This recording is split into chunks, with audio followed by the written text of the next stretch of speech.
Hello, everyone, and thank you for joining XROM podcast. I'm your host, Eddie Avil, and XROM podcast was designed with a singular vision, and that is to shape, celebrate, and showcase India's AR/VR MR growth story, and to help you understand about this transformational technology which holds potential to change the way we live, work, and play. Happy to have with me Ashwin De Silva, extended reality lead, CIO organization at Accenture. I hope you enjoy this conversation. Ashwin, thank you for joining us here. My pleasure. Yeah, thank you. Really, it's a pleasure having you. And so can you just explain me your role at Accenture?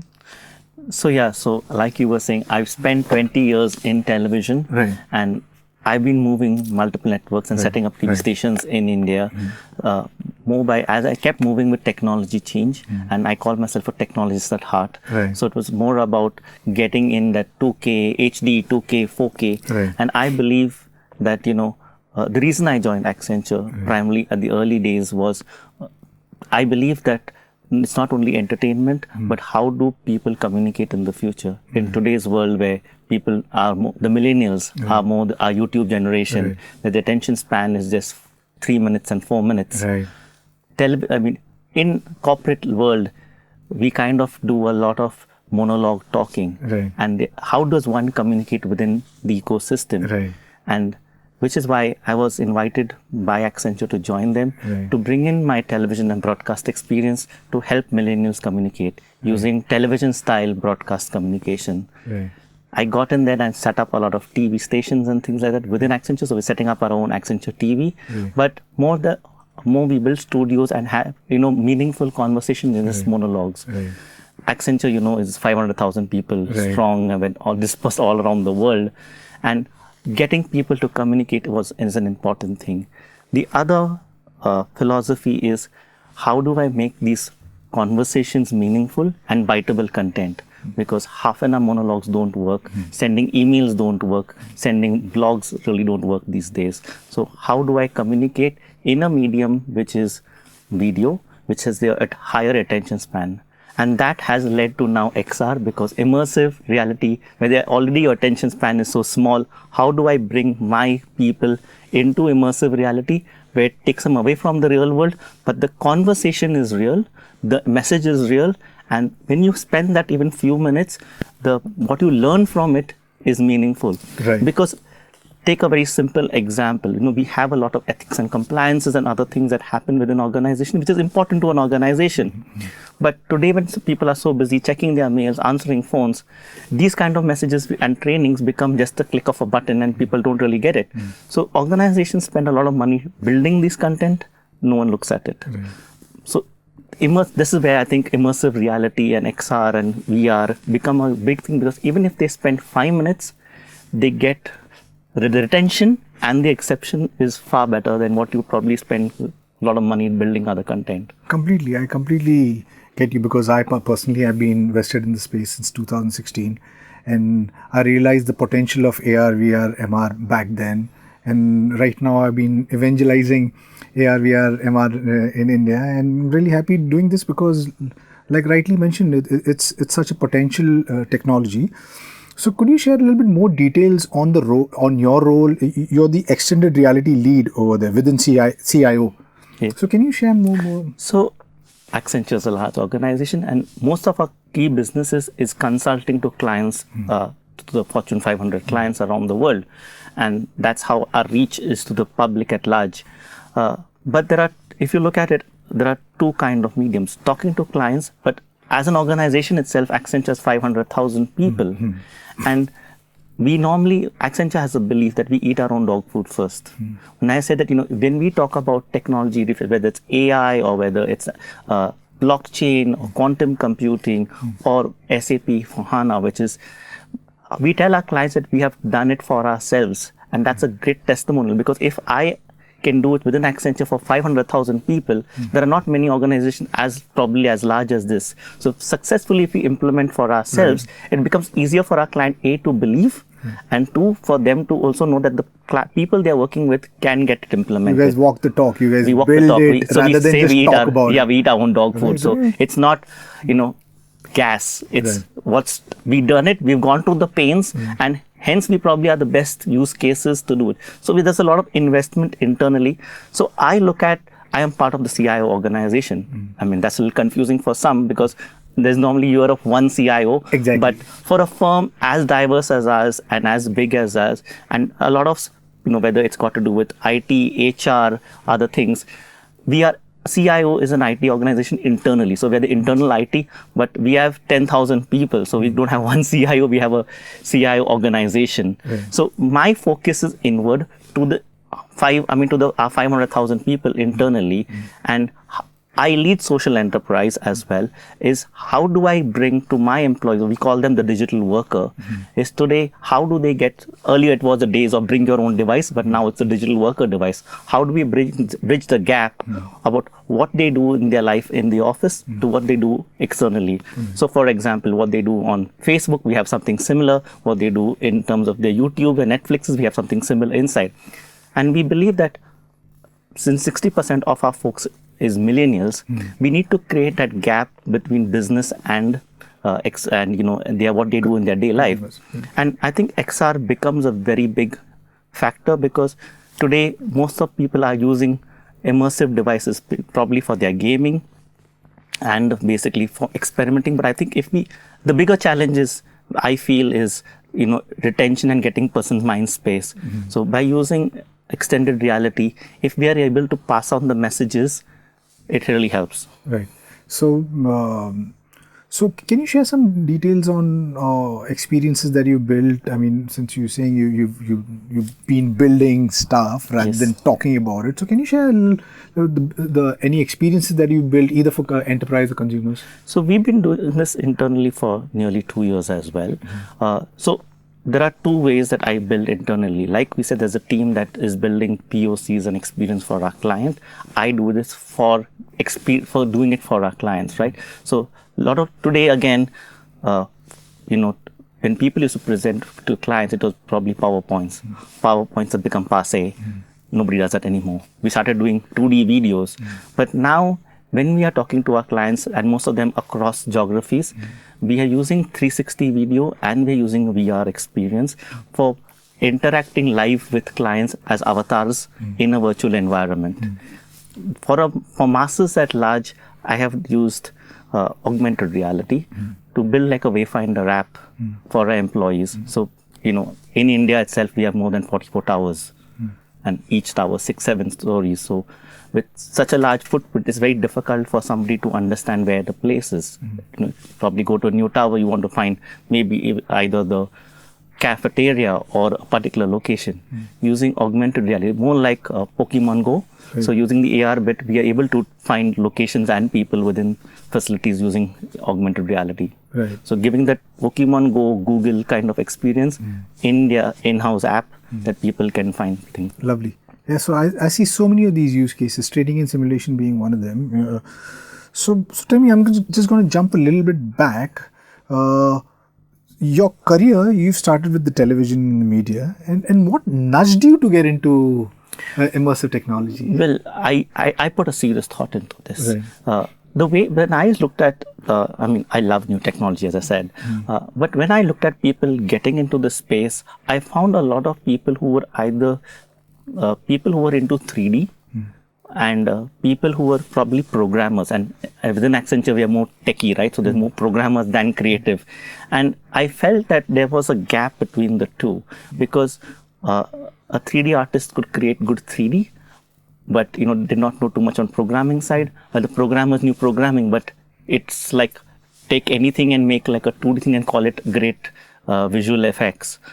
But I believe that if we are talking to the future, and we're talking to people, there has to be high quality, and high quality plays a role because you are actually building an experience. I believe that if I want to create a good experience, and as we know in special effects, the more invisible it is, the better it is. So when I create virtual environments, for me, I build it photorealistic, which means that while I'm entering an environment, I don't want to know I'm in a virtual environment. And this is the challenge I see in the industry today. Everything is 2D and graphic-y, but I'm trying to build photorealistic environment. For example, if I'm building a virtual space, if I'm building a a studio or I'm building a meeting room, it has to be like a meeting room, because to me, the subconscious mind, after a few minutes, will forget it's in a virtual space, and then they can concentrate on a discussion. So if I want to bridge that gap, otherwise people look at it as gimmicky and I'm trying to get there for fun, I'm trying to learn something new. But I have got enough of experiences that people felt that, oh, I forgot I'm in a virtual space. Now I can have meaningful discussions. Completely. I really get that, because I mean, there are a lot of these people who are getting into AR, VR, MR, and most of them are just not doing or building content with the seriousness of it. They're just going at, maybe, for example, if it's this content creators, they're taking one of the most cheapest cams, they run with it, they shoot it without any storyline. So what that does for the end users, because there is, at this point in time, we've created such an aura around new technology, you know, so there's so much of expectation. And the first time user, when they use or see something like that, it's a complete letdown. And then they don't want to get into it or adopt it, because they say, oh, this is it. I mean, this is, you know. Yeah, so it looks childish. Right. I think there is a difference, and I think all industries that we are into has this challenge, whether it's been, whether it's HD or 4K. Anybody with probably a phone can say, I'm shooting 4K videos. There is a difference why people have spent 20 years getting the proper creative experience to understand how to shoot the lenses. You can't just shoot without being a cinematographer. There's going to be a vast difference between professional outcome and, personal use outcome. Anybody can do a 4K video today by using their own personal phone, but people have to understand lighting and understanding textures and understanding the environments to do a professional. Today, ad films are not made on home phones, right? There is a reason why professionals are being used to do this. And I believe that when we are dealing with experiences, the investment is going to be there. It's going to be in a place that, if I'm today, take a brand, any brand you may choose. If I'm going to go out and say, this is my experience, question is, who's going to create it? Are you going to get people who don't understand enough of production and post-production to do this, or are you going to go to an expert? And I believe that's why I got into this from my broadcasting and background. I believe that the next of production and post-production will lead into immersive experiences. There's obviously, since it's a nascent stage, there is a lot of problems. The problem of hardware, second, the problem of content, problem of education, awareness about this new technology, problem of distribution once you build this content. So is Accenture, as an organization which has been really deep dived into extended reality, are you guys looking at solving the problem? Yes, I can't mention names, but I am working with the leading product manufacturers to work on experiences. And it's not just application distribution, but how do we solve the problem of while using extended reality? We're working with one of the leading players in this field to create something called as the nth flow, a virtual environment where our employees can log in and interact virtually. So instead of actually having physical space, you enter in a virtual space. We are looking at how we use tools for communications, whether it's Microsoft Teams and Skype. How do people set up their meetings and discussions using these kind of tools? Completely. So yeah, I mean, talking about workspace and conferences over VR, today I was coming from home, and from my travel time from home to work is around an hour. And I see every day there's hundreds and thousands of people who are stuck in traffic. Now VR will enable them to work from office. I'm just giving you an example. There's this company called EXP Realty. It's a US based company, obviously. It's a unicorn. It's a $1 billion company. And they have these agents who are around the world, and they don't have a physical workspace. They have a virtual workspace. This somebody in US is already doing, and they're making lots of money. Do we or India and enterprises around here need to be aware about this huge problem, giant of a problem, which could be solved with virtual reality, but nobody is looking deep dive into it? Enterprises are. I'm doing it. I've been doing it for last a year. Right. Hence, I filed a patent for creating such kind of environments. And it's not just one is travel, but as you know, we have a lot of clients across geographies, and there are times we see some of my colleagues or managing directors who have gone to the US for just 2 hours, flown 16 hours for a meeting, and had to come back. You know, as people get important, talk about CEOs of companies and, you know, the logistics of putting a meeting, heads of states to meet. This is a huge logical nightmare. But if like I'm saying, we have to solve two problems. Technology problem of getting there and experience.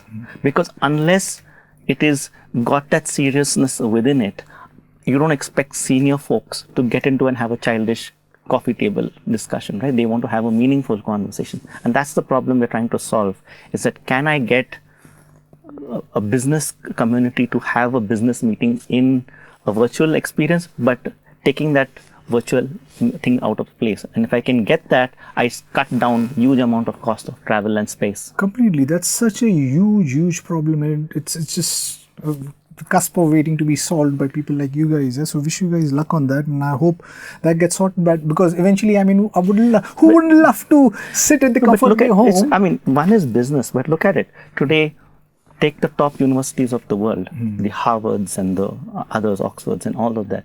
Today, why is it so expensive? It's expensive because there's a lack of infrastructure. They can probably take in only X number of hundred of people per year, and which is why getting into premium institute is expensive.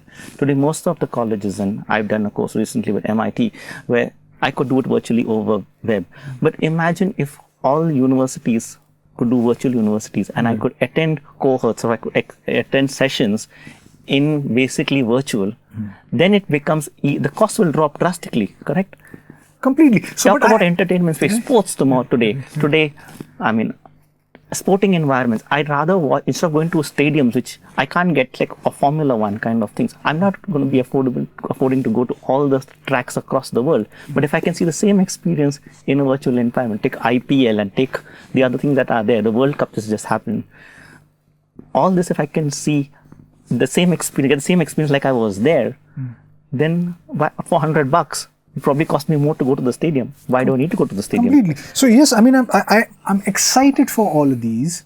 So as somebody who's vested in the space, we see this future. It's the transfer of knowledge to a common man has still not happened. So there's a lack of awareness or education. So people don't know that education at this point in time, MOOCs. Yeah. We've got millions and millions of free education available online, right? I mean, what does that do to a brick and mortar education in the future? Does that fall down? Because at this point in time, it's not that you don't have the education which is available free. It's the desire to learn which is missing. So if somebody who's got a desire, there is already content. Like you said, if what happens tomorrow with the space of education, where you or anyone around the world can converge in VR and can interact and learn. The same way we said with sports. I mean, tomorrow I want to go and I would love to be in England, witness the World Cup match, but I couldn't because it's expensive. Now with VR, what if somebody created an experience where I could sit in the stand or possibly be in the ground, and that's all possible with VR. But I guess maybe people are not really, they're talking about it, but not really building stuff. I think it will get, and I have very, very positive that we are in a cusp, I believe, and I believe in a year or two when enterprises, device enterprises, whether it's the HTCs or whether it's the Oculus or whether it's the Microsoft devices, and we're talking about even Google is coming up with their own devices. When you start delivering it for mass, technology will become cheaper. I think like these experiences are all going to happen only because when people see a return of investments, right? They're all waiting. If I do this today, the challenge, and I've been speaking to a couple of folks like that, we have done something for Hotstar. What we've done is, in VR, so basically we did it for, in Melbourne cricket team, we created an experience using a VR set wherein you could actually get Brett Lee and people bowling to you and you're actually playing cricket. So last time when IPL happened, we did it for Hotstar and to some locations where people could get, whether it's Mumbai Indians or Chennai Super Kings, to actually play with the actual players in a VR environment. So it's going to happen. It's just, today it's used as promotion. tomorrow is going to be used as experience, right? Very true. So because of the availability of devices, and see, it's all about business, and they need to see return of investment. Right. When we make it viable, it will spread. So that's what I do internally. I have the same challenge. Though I'm part of enterprise, I need the money to build experiences. And I'm not just building POCs, I'm building experiences for business. And we look at getting multiple experiences out of a single design. So whether it's meant for the Oculus, or whether it's meant for your phone, whether it's meant for web VR, or it's meant even from like a single YouTube view, then there is return on investment. So the way it's all about how do we communicate and how do people see a value from these. I think we should talk more about the problems at this point in time, because yes, I mean, we see that it's the next big thing. What is the problem for present day adoption at this point in time, whether it's enterprise or consumers? I think ease of availability of device. And unfortunately, I've been communicating to the large product owners, whether it's HTC or Microsoft, that India is a huge market. They somehow are missing this. Well, again, they believe that probably we may not be able to afford things. And, there are people who are trying to make quick buck out of it right now. They're not thinking on the larger vision. There are problems on distribution and support, which they rather solve. So they do it in Singapore, but not in India. And there will be a change where they will see masses adopting this, and I'm not surprised it's going to happen very soon. And when devices are available at a better price point, it will happen. Right now, we go internationally and buy it and use it in India. But India is too large of a market for them to miss. Right. Being India specific. Right. Yeah, so somehow I really don't understand this thought. They are trying to maximize their learning from the high profitability of these developed nations first. I think it may be like what a mobile phone did or a 4K TV did. Somebody like a Xiaomi or somebody will probably come up with a cheaper device and people will start buying it, and then people will get up. Today, Apple was not looking at AR and VR seriously. Now you know that they are looking at devices that can suit it. As products become easily available, there will be a demand. And I just think that we're just few months away, honestly. So where do you think India stands? As far as I know, I've been having conversation with enterprise, I'm having conversation with entertainment studios. One of the biggest company in India who's made data cheap is looking at building their own VR headset. So where do you think India stands? Well, I understand where you're talking to. Again, when we create, I'll bring another challenge. Like we said, distribution, right? Today, if I create an experience, today you create an experience, how easy to distribute to the 1.3 billion people? There are two ways to do it. Either physically load it into their devices because it's a device, or we have to probably stream it. Today, the challenge of streaming is poor bandwidth. Correct? And the reference you're trying to make, they're probably doing the 5G's experience. Right. So when that happens, as technologists, we can look at probably streaming the content at the highest 4K quality and giving the great experience streaming.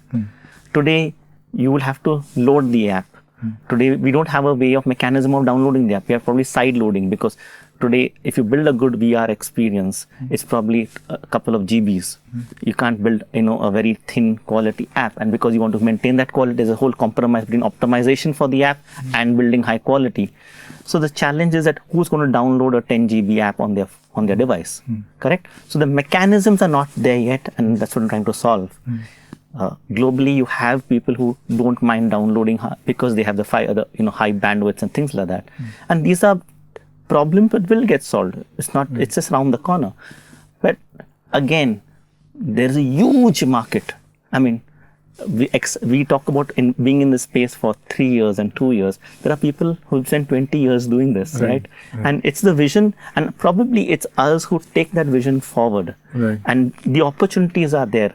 The only challenge is that people should do this from a larger social process of how does the next generation benefit, or our generation benefit, vis-a-vis making a quick buck. And today India is very cost sensitive. So when you're talking about, it's the guys who also want to make a quick buck, but they use cheaper technology, no knowledge, and they create it, and then not great experiences, vis-a-vis getting high quality. And I think India has the money. It's just the education, and I think probably you're doing a great job in spreading that. Thank you. knowledge. Yeah, so completely. So I guess we need more forums and or platforms where we have people like you who voice and share what's happening, so people get to know. I think there's a lack of there's no awareness. The people don't know that that's somebody like you who's building with Accenture in the space of XR. So I think that needs to come across to the common man. People need to know about it. Now tell me, why are we so stuck up about these expensive hardware devices, whether it's like maybe HoloLens or maybe an STC Vive, when we have, like, for example, mobiles with which we can experience AR, or maybe we have the same mobile with which we can like dock it into a cardboard and experience VR. So and there is enough content. There is enough content on YouTube which is easily available. So do you think that there's the lack of awareness that I mean, holding back adoption? It's not. I mean, I've used all these devices, and I think it's a different experience, right? And there's an education problem, basically. Just because if you stitch images and put it in a 360 environment, we call it also VR. Immersive environment is also VR. Now, when you say I can put it in a phone, I do not have hand controls. How do I interact with that environment? Today, we are just using eyesight and pointing and getting interactivity. But if I want, where is your tracking mechanism? I use a phone. If I want to bend or I want to feel that touch and feel, I can do that with a Rift or a Go, and I have that ability to move in that environment. So whether it's a 360 video experience or an immersive experience, which is, I think, will pick up more, because like I said, there are two different industries and two different utilization you can have.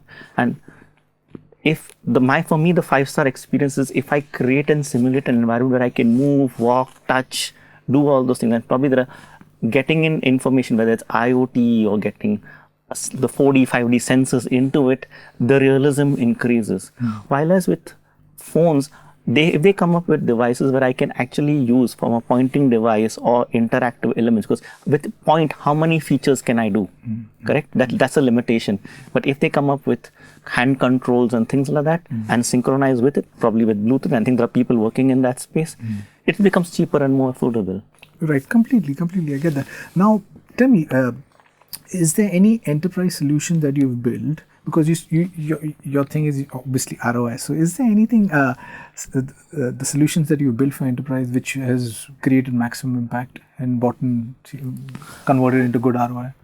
Well, so ROI is financial and ROI is what potential it brings. For example, last year I did, using 360 cameras, we did a award show internally using live switching between 360 environments. Now, normally, if I had to do an auditorium event within Accenture, we normally get around 2,000, 3,000, 5,000 people attending it. I did this because it was new and because I'd got 18,000 people watching it immediately. Wow. So, and that's the first. We had hundreds of problems, but that leads you to people getting. Tomorrow, imagine you talking about a concert, or tomorrow you are doing content. Imagine being immersed in an environment, whether it's cricket or whether it's Mahabharata or things like that. In film, to be immersed in that song or action is something that we all want to do. So there is a huge potential. I just think that technology like Quest and things like that are coming in, but they can have the processing power to handle this. But again, they're selling it now at $300 or $500. It should get cheaper today. And we see technology getting cheaper. What was the cost of technology a few months back, right? You probably said $2,000 or $1,000 for the Oculus Rift, but you needed a $3,000 system. Today, the same thing is coming in a $400 gear. And things are going to get cheaper. Again, I believe there are too many technologies, and China has not started building yet, but when they do, we're going to get Taiwan, China will get better technology, cheaper technology. Right.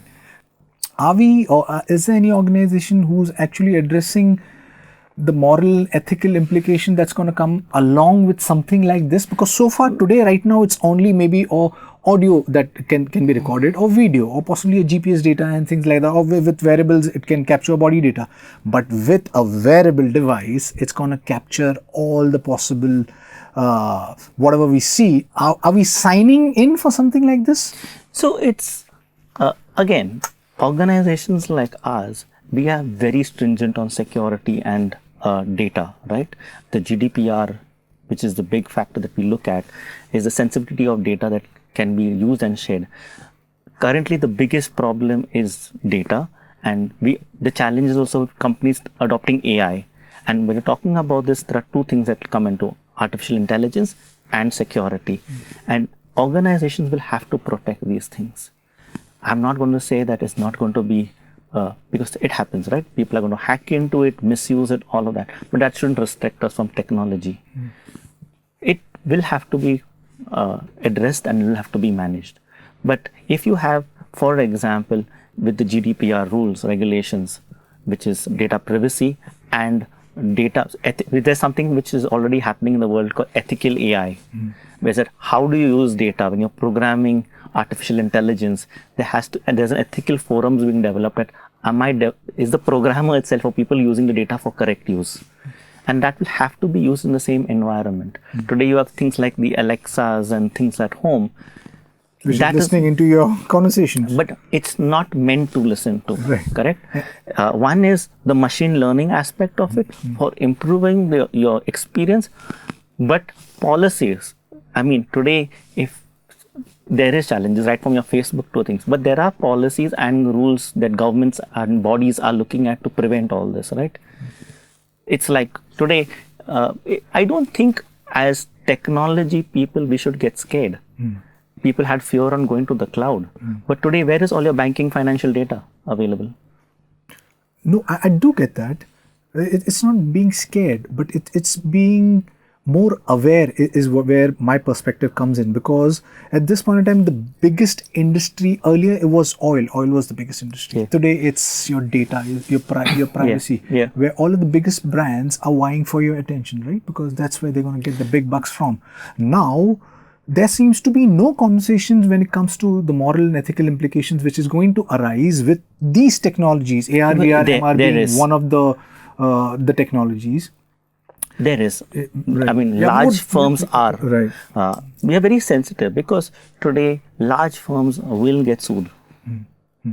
So they have to prevent, and which is why it's taking time. When we are talking about being able to hack into your things, you have that privacy? Do you today?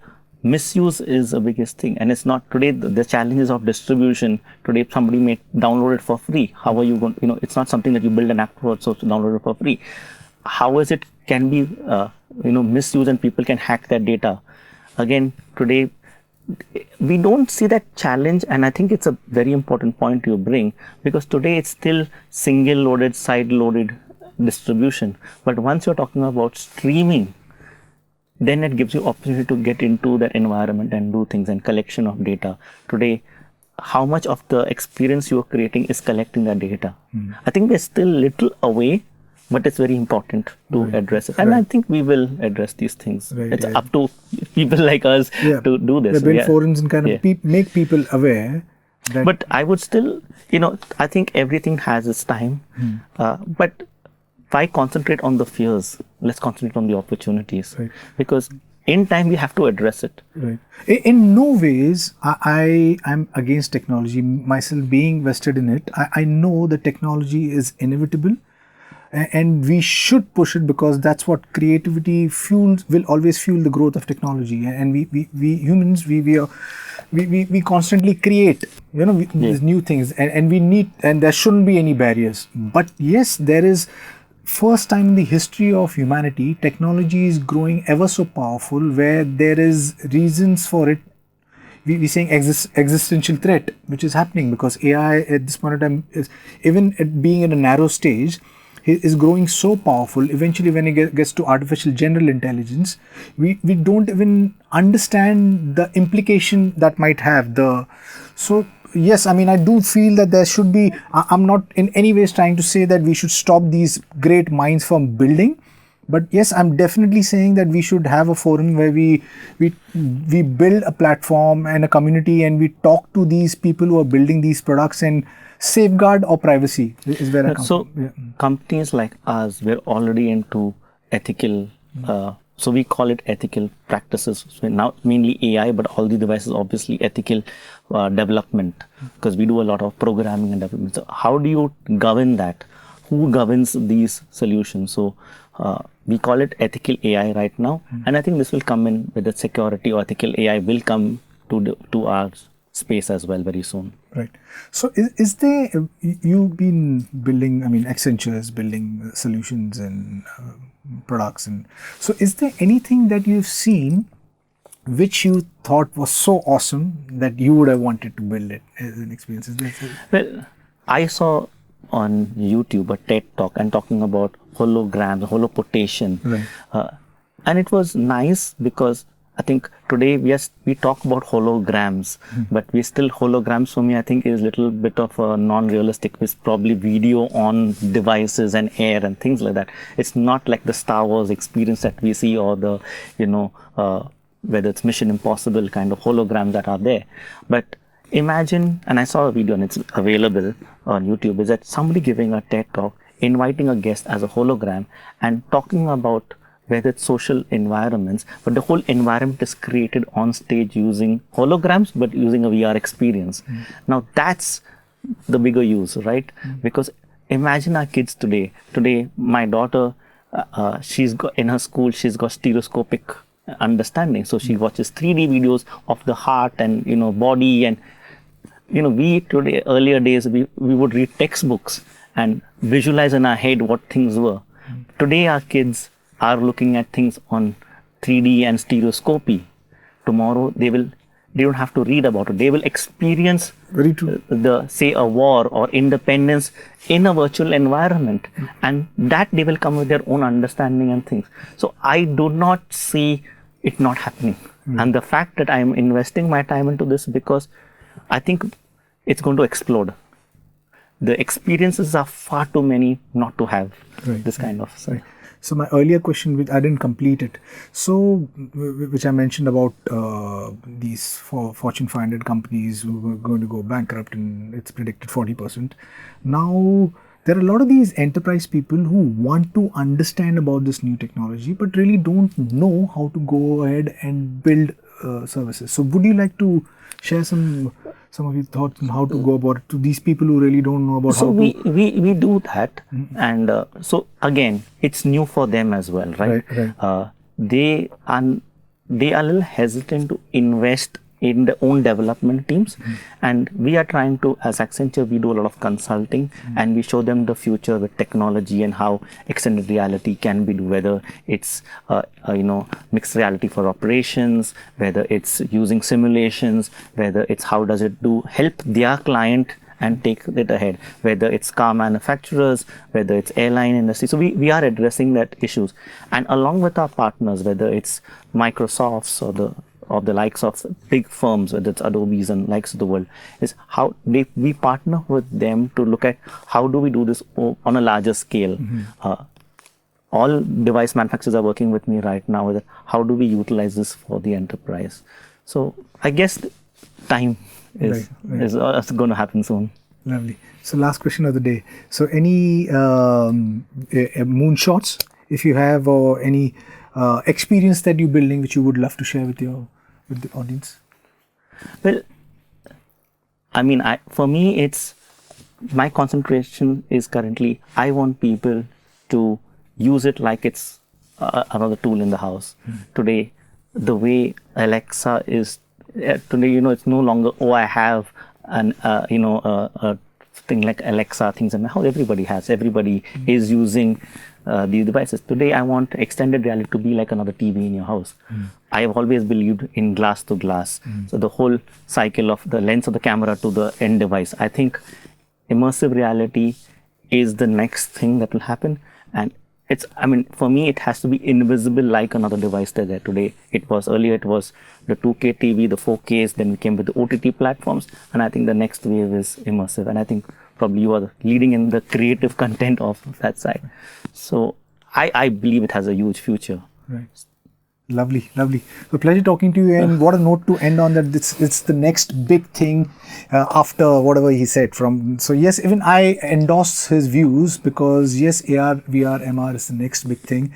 It's the natural evolution of content, if you may call it, but it's AR, VR, MR is not just restricted to content. The use cases across industries. So it's the next big thing. And it's people like Accenture, Mr. Ashwin, who's forefronting this. What I'm going to do is I'm going to have all his details below. If you want to reach out to him, you can reach out to him and connect, because this is one small community, and we reach out and help each other and grow the community. And if you like what you see or like what you hear, please press the subscribe button. Until next time. So if I could just add, yes, I think you are the future. You are going to be building what are the next generation sees, not only for yourselves, from a business or from social experience, but we need to be conscious of what we are doing. If we do a bad job, it will die. If we do a good job, it will be the next experience that our children say, yeah, so what? It's there. It's not something that, today it's very flit. We in our mind, we say a little far-fetched, but down the years, they say, oh yeah, XR, I'm going to do something on XR. That's where I think it is. So it's the onus is on us, the onus is on you. Let's build it together. Build better. What a great note to end on. See you guys. Bye. Bye-bye.